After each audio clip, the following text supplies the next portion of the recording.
everyone, hope you're doing well. So following my video I did on, I got to play Shadow of the Tomb Raider, I thought I'd do a cool follow-up video on what exactly it's like actually attending one of those media events. You know, it was my first time actually going to one of those for the Shadow of the Tomb Raider event, and I felt very privileged to actually attend something that, you know, to be honest, mostly media outlets and or huge YouTubers only get invited to. And I was actually reached out to personally by someone over at the PR team at Square Enix and invited to go. And I thought it'd be something cool to sort of you know, sort of discuss my thoughts on going to something like that, and you know, just what it's like being surrounded by, you know, not only, you know, the game developers and being in that whole environment, but also being surrounded, you know, by media people who are part of these big publications. So to start off, basically the deal was that we had to be there at 4 p.m. Really, the doors opened, right? Yet they closed at 5 p.m. and that's when the event officially started. So Jake and I drove over there, and we got there around 4:20. And there was basically a line to get in, and they're basically doing like a bag check and an ID check to make sure, you know, hey, are you actually invited to this event or not? And we signed up, and or they signed us in, and then we, you know, basically got to go in. They gave us a little bit of a wristband that basically had a time on it that allowed us to see when exactly we would be able to play the game.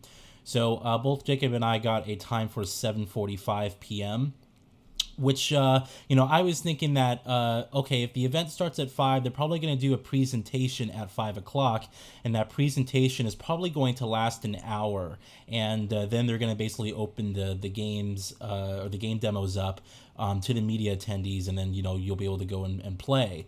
But that wasn't really the case at all. So, you know, we got there and we immediately stepped in, and it was decorated gorgeously. I mean, this is my first time being at the official Mayan Theater, which is where it took place in LA, the Mayan Theater. And they're talking about how basically it was set up, pretty much 50% of the work was done, because, you know, it's cool. The game is about a Mayan apocalypse, and Laura in the story sort of sets things in motion. She's actually the cause of this Mayan apocalypse that's happening. And so there's this feeling of regret, this feeling of duty, and now Trinity kind of looks like the good guys, you know, because they're trying to basically stop the events that Laura accidentally put in place. That was sort of the narrative for our game demo. And you know, it being the Mayan Theater had, you know, all this kind of stuff kind of set up for it. And one of the game developers we were talking to basically said that all they had to do was set up these fake leaves that they had on like these tarps, and they just throw it over the railings and stuff like that, and it looked pretty good. I'm gonna throw up some pictures here just so you guys can see exactly how it looked. Didn't take too many pictures, but you know what I did, it was basically a small venue. If you've ever been to the Mayan Theater, it's a very small theater, but this is a small event that is meant for the media really only. So we got there, and the first thing we were treated to was a reveal of the box art and the collector's edition. Basically what they had on display, and they had smoke everywhere to kind of give it this cool look, is they had the box art for the PlayStation 4 version and the Xbox One version, and then they also had the Steelbook on display. They had the collector's edition stuff. I believe there's also a statue that they have there. So they had like all this stuff that you could see, and basically we're talking about all the editions of the game, the Croft edition and all that stuff. And so that was one of the first pictures I took, was basically on display all of the box art.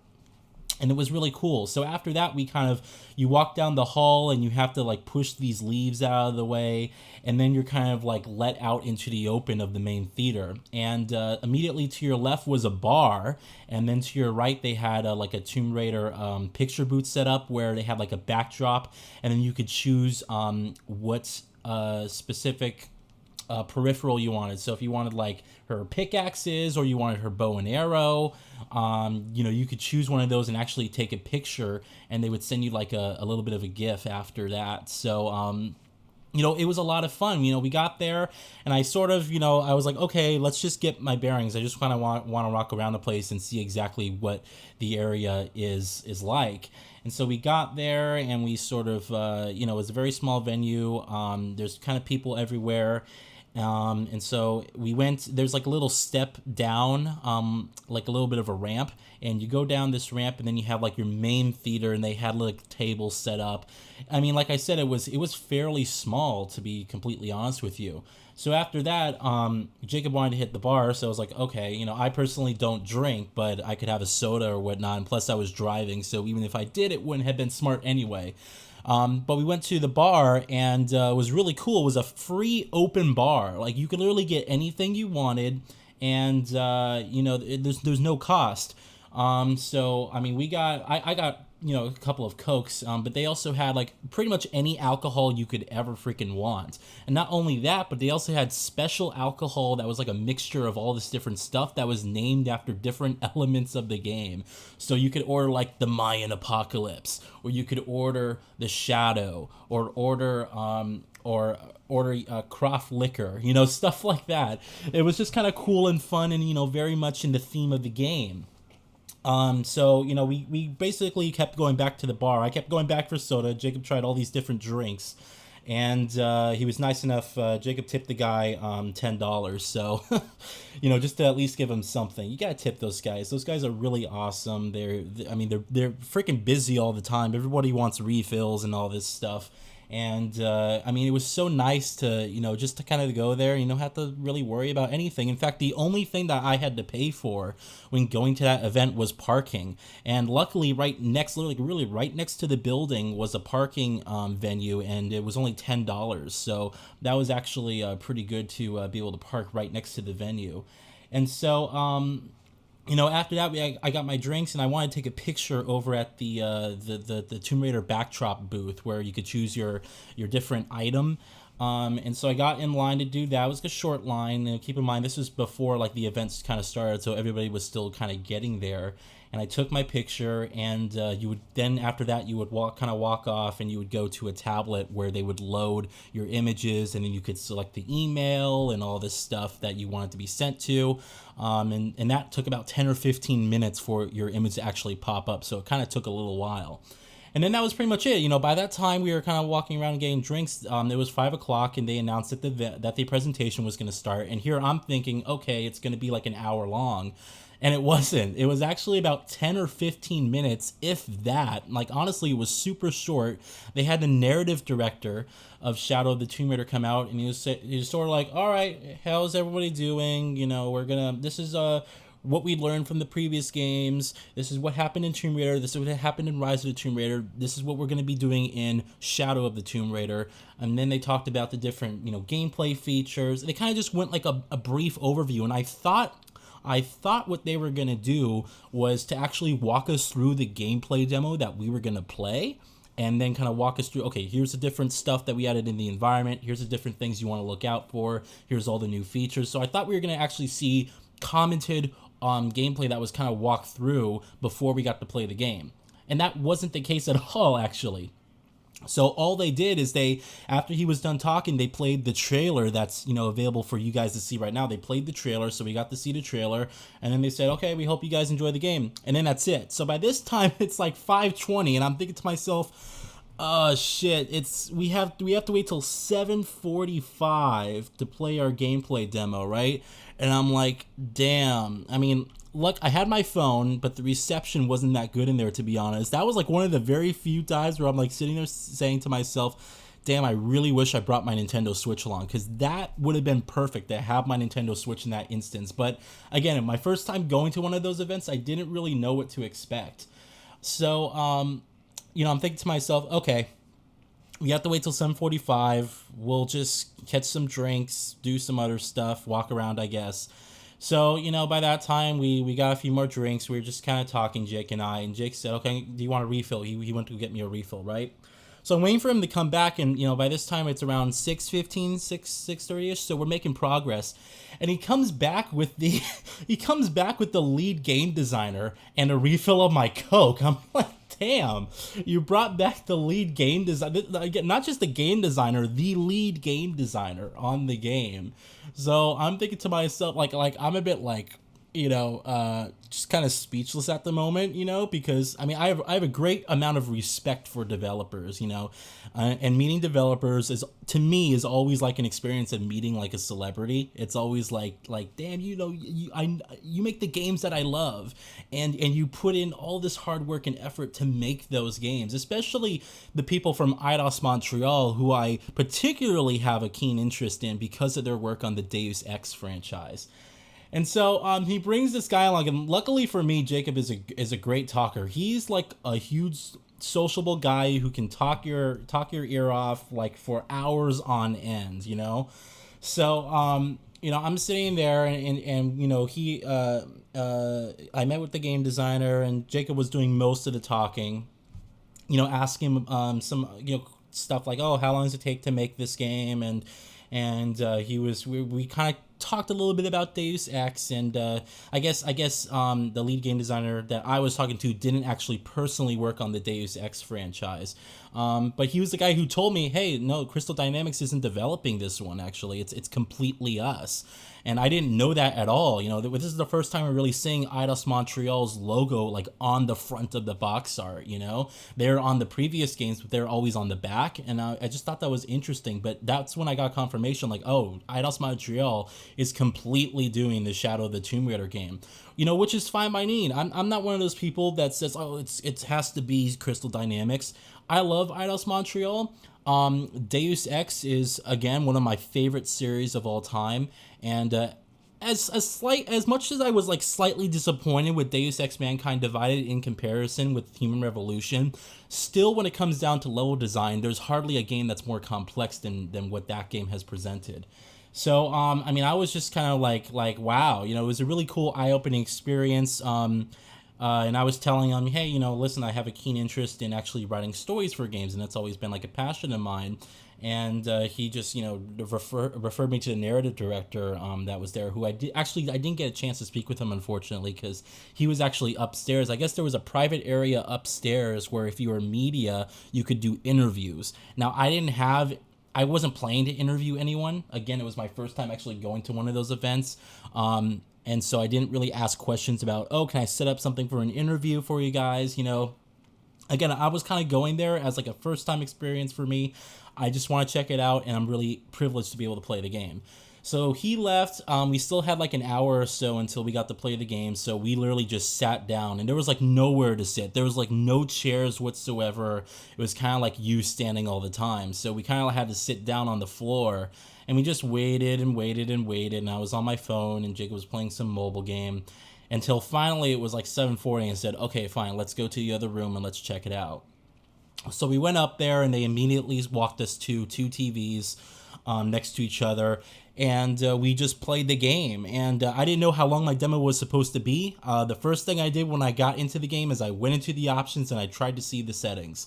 And I took a close look, and I don't have confirmation on this at all, but from what I can see and tell, and keep in mind, I'm pretty sensitive to this type of thing. Like, I can tell when things look this way. It really did look like a native 4K resolution to me. I wasn't seeing any like anti-aliasing. It was super, super sharp. Like super, super sharp. And the graphics looked fantastic, and the motion blur was also extremely good. Even for a 30 frames per second game, it handled very smoothly. There was only a few hits and dips, mostly during the cutscenes, which was an issue for Rise of the Tomb Raider as well, because Rise of the Tomb Raider, like, if you're playing on PC and you're playing at 60 frames per second, as soon as you enter the real-time cutscenes in that game, your frame rate drops like 20 frames for the cutscenes. It's just such a graphically demanding game. And I was a bit disappointed that there wasn't that, Shadow of the Tomb Raider didn't look like a big step forward, because Rise of the Tomb Raider looked like a big step forward from the original, Tomb Raider 2013. Now, Rise of the Tomb Raider is a fully developed next-gen game versus Tomb Raider 2013, which was a cross-gen game, and they made a definitive edition, but even then it was still a significant jump forward. And I was hoping for some jump, even though it wouldn't be as significant, and it really just kind of looked the same. So just a kind of a bit disappointing on that front. But by the time I got done with my gameplay demo, I was like, damn, I looked at my time, and yeah, it was a full hour of gameplay. And I wasn't rushed. No one came to me and was like, hey, listen, you gotta hurry up. I wasn't rushed. I really got my time to sort of sit down and play at my own pace. And, going to E3 for the past 2 years, you don't get that experience at all.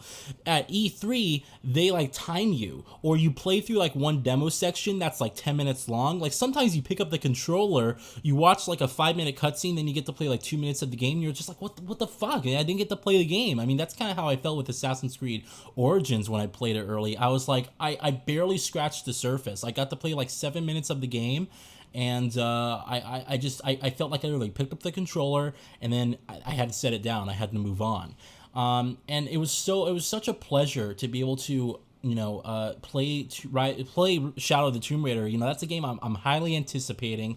I've been a huge Tomb Raider fan, for the past 12 years at this point.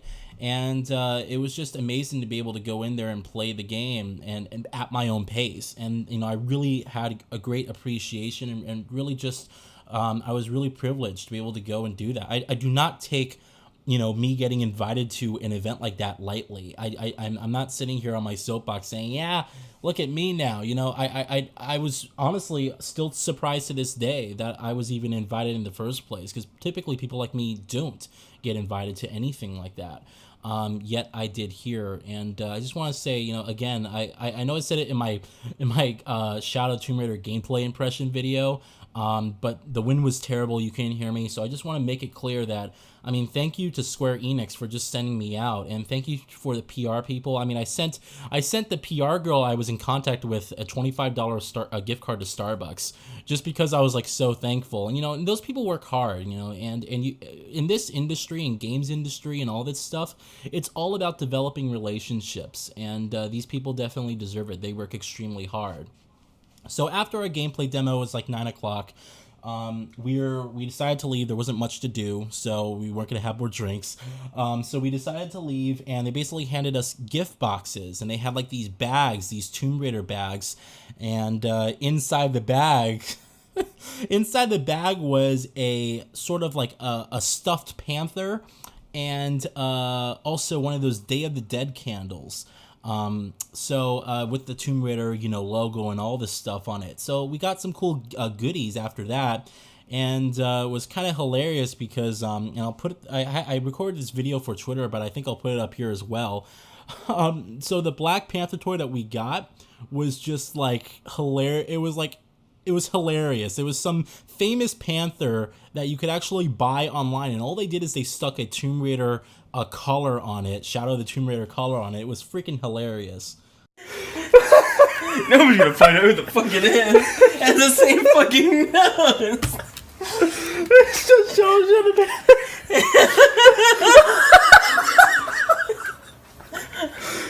I'm gonna name him Sid.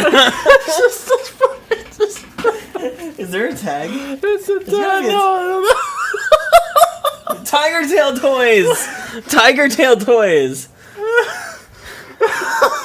This is fucking stupid. So yeah, our Black Panther was somewhat famous, and I have mine. Jacob has his. I love it to death. It's freaking hilarious and stupid, but I do love it. But yeah, that's what it was like going to one of those events, and I'm just so thankful and happy to be able to go, and it was really awesome. I definitely hope that things like that could happen more often in the future, especially for games that I'm super interested in. It's difficult for me because without these large scale publications, they can be like, oh, we're having an event in Seattle, and then they could fly those people out to Seattle. I'm by myself here. I don't have a budget to buy a plane ticket to Seattle and then take those days off of work, go there and record, get a hotel room and all of this stuff. Like, I'm just sitting here kind of by myself in my bedroom recording this, and if it wasn't for this event being in Los Angeles and being, within a good distance and an acceptable distance rather, and me living close enough to the point where, well, I should say Jacob, in that matter, Jacob living close enough to the point where I can stay over there and we can go to this thing. I wouldn't have been able to attend this, and I wouldn't have been able to give you guys gameplay impressions. So Yeah, I mean, attending it was fun. It was awesome. It's quite an experience, and meeting with the developers was great. The open bar was fantastic, and it was just a great vibe, and everyone was nice. You know, just being surrounded by great fans. The media. You know, again, I could have sworn, I don't know this for sure, but I could have swore that sitting directly across from me, on the opposite side, was Jessica Chobot, who used to work at IGN. She now does voice work, and she's also an actress of some sort. So I could have swore she was sitting like right across from me. I'm like, you know, damn, like just being around, you know, those types of people, you know, and it's just awesome. So anyway, yeah, that's sort of what it's like attending those events. It's a great experience. If you ever have a chance to attend, definitely do your best to make it happen. It really is worth it. And you know, just be able to sit there and play the game at your own pace, regardless of the long wait time it took to get there. Just be able to play it at your own pace, and not to have it someone looking over your shoulder, tapping you, saying, "Hey, you need to hurry up. Other people are here to play." I mean, it's just it's great. And again, special thank you to Square Enix. Special thank you to the PR people, and a special thank you to you guys, of course. Like, without you guys watching, without you guys subscribing, and without, you know, you guys supporting me, no one would even bat an eye at me in terms of going to this event. Like I wouldn't have got invited if you guys weren't here contributing and watching and just being just being supportive. You know, I really do owe this experience to you guys, because without you guys, I would never have been able to go to one of these at all. And you know, I can only hope that this is the start of you know, some bigger things to come, and so a lot of, you know, more events to attend. And I just can't wait. So thank you guys very much. I appreciate it. Again, if you have any more questions regarding going to an event like this, post them in the comments below. I'll be happy to answer some of them. And I'll catch you guys later. Have a good one.